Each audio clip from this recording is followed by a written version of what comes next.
the shame of it is something I would love to get into if anybody has thoughts on that, because I mean, in dealing with struggles myself and talking to a lot of people who've dealt with a lot of serious stuff, the idea of being shameful and wanting to put on this pretty face for everybody all the time while you knew you were being torn apart on the inside, that's real. What are your thoughts on that?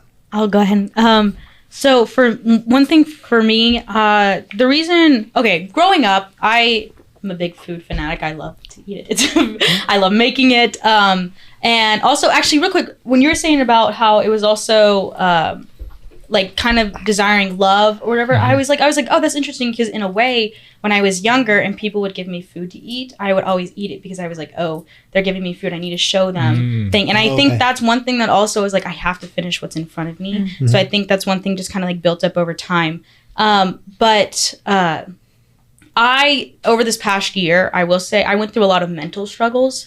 And so a lot of the times I found comfort in food, but I would do it like in secret. I didn't want anyone else to know that I was eating like good, like after everyone went to bed, or like I would go out and go somewhere else to eat or something like that, where I was just by myself, because I was like, I did feel ashamed. I felt ashamed that I was like doing this. I didn't like how it was making me tired, exhausted. I was not taking care of myself at all. So yeah, I just want to. No, that was great. Yeah, great. I think shame is, and like, we don't want to, live in it. We don't want to just sit there and just focus on the shame and allow it to take over. But in a weird way, and maybe I'm thinking more of guilt here, but it's kind of healthy. It's like a feeling that like, okay, what I did was wrong. So it's almost like your conscience is working. It's like when you touch a hot stove and your hand hurts, you're like, I shouldn't do that again. Right. And so like, okay, I did this thing, and now I hurt because of it. Right. And so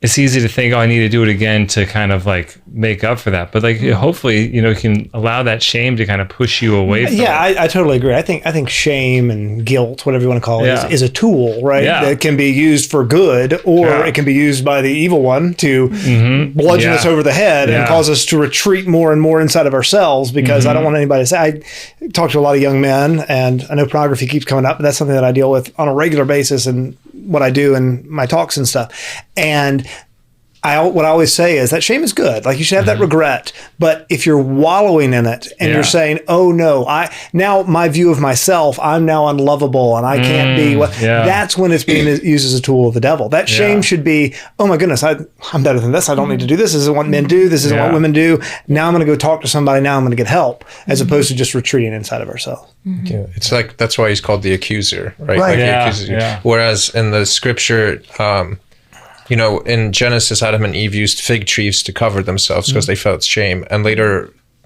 on in the story, Christ curses the fig tree. And it's like symbolic of him saying that with him, you do not need to feel necessarily shame, right? Like, it's drawing back to that. He's like reversing that aspect of shame, where like, you don't have to feel it anymore because I'm here. Right. And so that's kind of like that opposite pattern where, if you draw close to Christ, he says like, I want your full self, like no shame. And I mean, even in Genesis, God calls for them 3 times. It's not like he just condemned them. He calls their name. He says, Adam, where are you? Right. And they hide and cover themselves. Whereas Satan, like we said, is called the accuser. And he says like, you're the one to blame. Right. And so that's kind of a way to look at it. All right, y'all. Thank you so much for watching this clip. If you enjoyed what you're seeing here, make sure you go and watch the whole video. Down below, make sure you like and subscribe and share it with anybody else who you think might be interested.